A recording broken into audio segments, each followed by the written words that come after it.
Hello everyone, আসসালামু আলাইকুম। কেমন আছেন সবাই? আশা করি ভালো আছেন। সাবিনাস ব্লগে সবাইকে স্বাগত জানাচ্ছি আরও একটি নতুন রেসিপি দেখার জন্য। আমার আজকের রেসিপি হচ্ছে ইলিশ মাছ ভুনা। আমি এটা খুব সহজভাবে তৈরি করার চেষ্টা করছি। চলেন তবে শুরু করা যাক। আমি প্রথমে এখানে একটি 800 গ্রাম পরিমাণ ইলিশ মাছ নিয়েছি। এখন আমি ইলিশ মাছটাকে কেটে ধুয়ে পরিষ্কার করে নিয়ে আসতেছি। এই যে দেখেন আমার মাছটা কাটা শেষ। এখন আমি মাছের কাঁটাগুলো রেখে শুধু মাথা আর লেজ আর কয়েক পিস মাছ নিয়েছি। এখন এই মাছটায় আমি সব ধরনের মশলা দিয়ে দেব।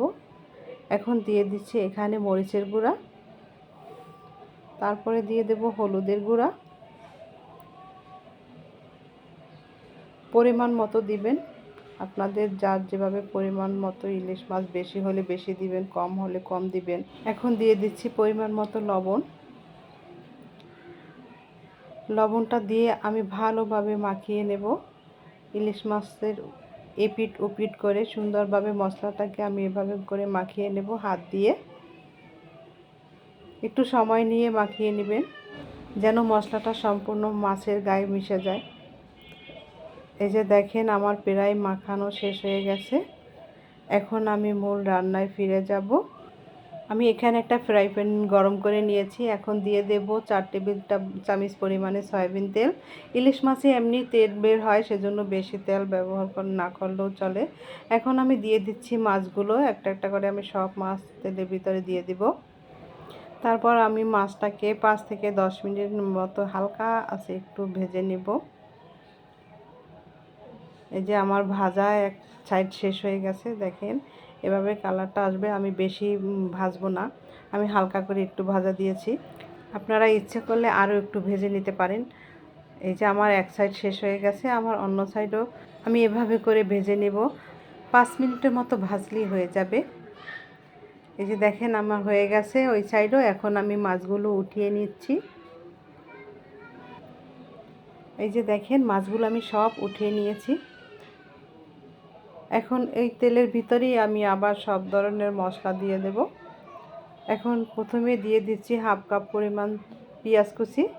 এখন এই পেঁয়াজটাকে আমি 5 থেকে 10 মিনিটের মতো একটু ব্রাউন করে ভেজে নিব।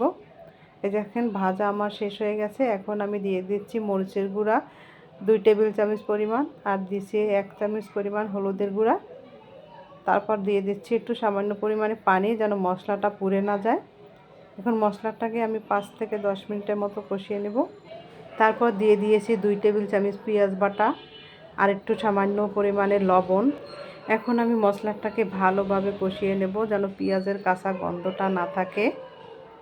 আরও 5 মিনিটের মতো কষাবো। এই যে দেখেন মশলাটা আমার কষানো শেষ হয়ে গেছে। এখন আমি দিয়ে দেব পরিমাণ মতো পানি। পানিটা দিয়ে যখন পানিটা একটু ফুটে আসবে, তারপরে আমি দিয়ে দিব মাছগুলো। এই যে পানিটা ফুটে আসছে, এখন আমি মাছগুলো দিয়ে দিচ্ছি। ইলিশ মাছ কিন্তু রান্না করতে সময় লাগে না। ইলিশ মাছ বলেন, চিংড়ি মাছ বলেন, মুরগির মাংস বলেন, এগুলো কিন্তু খুব সহজেই রান্না করা যায়। এভাবে কে কে ইলিশ মাছ খেতে পছন্দ করেন কমেন্টস করে জানাতে পারেন। আমার তো খুবই পছন্দ এভাবে ইলিশ মাছ ভাজা। এখন আমি ঢাকনা দিয়ে 10 মিনিটের মতো রান্না করলে হয়ে যাবে আমার ইলিশ মাছ। আজকের রেসিপিটি আপনাদের কাছে কেমন লাগছে কমেন্টস করে জানাবেন, আর পারলে একটু শেয়ার করে দিবেন।